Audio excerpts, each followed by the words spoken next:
Olá, sejam muito bem-vindos a esta nossa análise. Hoje a gente vai direto ao ponto sobre um desafio que tem tirado o sono de muita gente, o diagnóstico de riscos psicossociais no trabalho, agora sobre a ótica da nova NR1.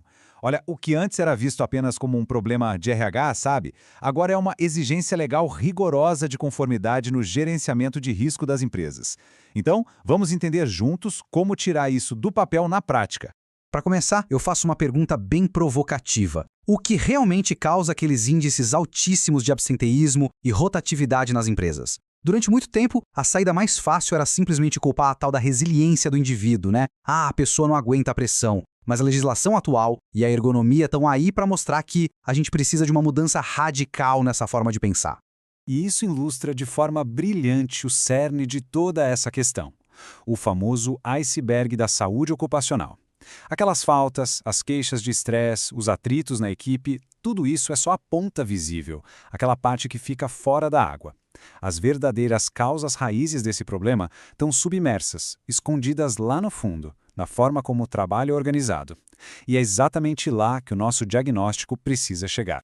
O nosso roteiro de hoje é bem direto e passa por 5 pontos. Primeiro, a inovação da NR1, seguido pela integração com a NR17, depois o papel central da AEP, as estratégias práticas de diagnóstico e fechando com o trabalho real e o anonimato.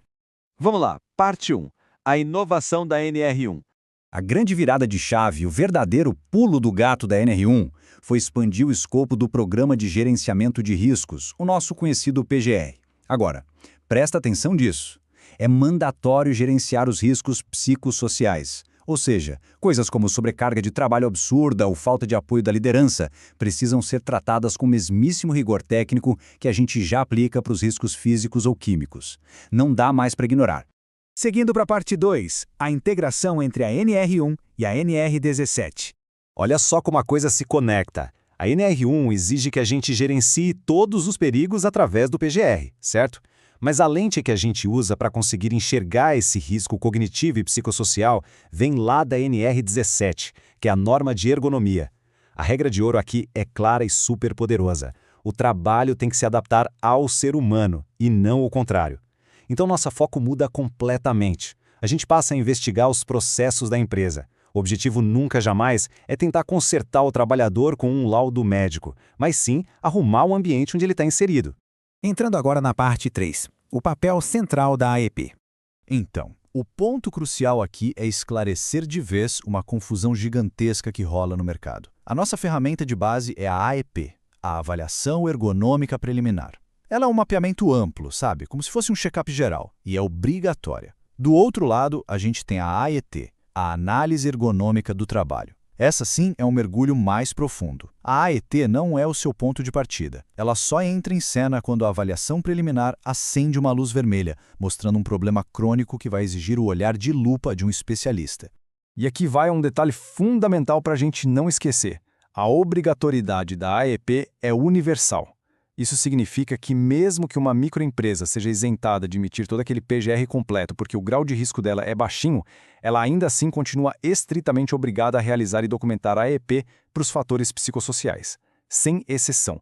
Ninguém, literalmente ninguém, está isento dessa etapa. Parte 4. As estratégias práticas de diagnóstico. Certo? Vamos mergulhar nisso. O Ministério do Trabalho, felizmente, não colocou o mercado numa camisa de força metodológica. Eles deixaram os caminhos bem flexíveis. Isso significa que, dependendo do tamanho da operação e de quão madura é a cultura da empresa, o gestor pode adotar abordagens totalmente diferentes para conseguir trazer esses fatores estressores para a luz. É tipo montar um quebra-cabeça com as peças que você tem à disposição. Na hora da execução, não existe exigência de um questionário único do governo.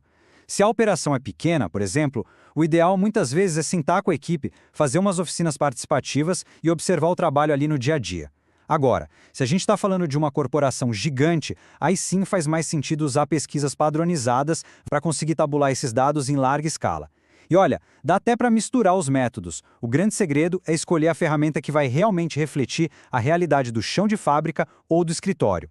E a nossa parte 5, o trabalho real e o anonimato. Pessoal, qualquer diagnóstico vai por água abaixo se não separar a teoria da prática. Sabe aquele famoso trabalho prescrito? É um mundo de fantasia.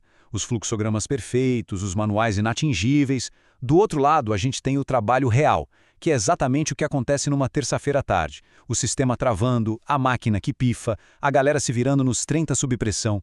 Tentar diagnosticar risco olhando só para manual é inútil, porque o risco psicossocial de verdade mora aí, no caos do trabalho real. E adivinha só quem tem a chave para decifrar esse caos diário? Exatamente, as pessoas da linha de frente. Como o pessoal da ergonomia costuma dizer, os trabalhadores são os verdadeiros especialistas do saber fazer. Tentar fazer uma avaliação de perigos, ignorando a voz de quem realmente bota a mão na massa, é operar um diagnóstico totalmente cego. Não tem como dar certo. É por isso que essas regras de ouro são inegociáveis. Para a coisa funcionar, é vital garantir a participação de todo mundo, mas atrelada a um anonimato absoluto na hora de coletar os dados. Se a equipe não tiver segurança psicológica, ou se eles sentirem um pingo que seja de medo de sofrer alguma represália, olha, ninguém vai te contar a verdade. E aí, sem essa confiança, os questionários viram pura ficção e toda a sua avaliação perde a validade legal. Para a gente amarrar tudo isso, eu quero deixar uma reflexão no ar. A organização está realmente preparada para olhar lá abaixo da superfície do iceberg e construir um ambiente de confiança genuíno? Porque mapear esses riscos usando a NR1 não é só preencher planilha de conformidade, é acima de tudo um convite fortíssimo para transformar a cultura. Ao construir um ambiente de confiança real, garante-se muito mais do que evitar multas. Você garante a saúde mental do time e o próprio futuro do negócio. Pensem nisso.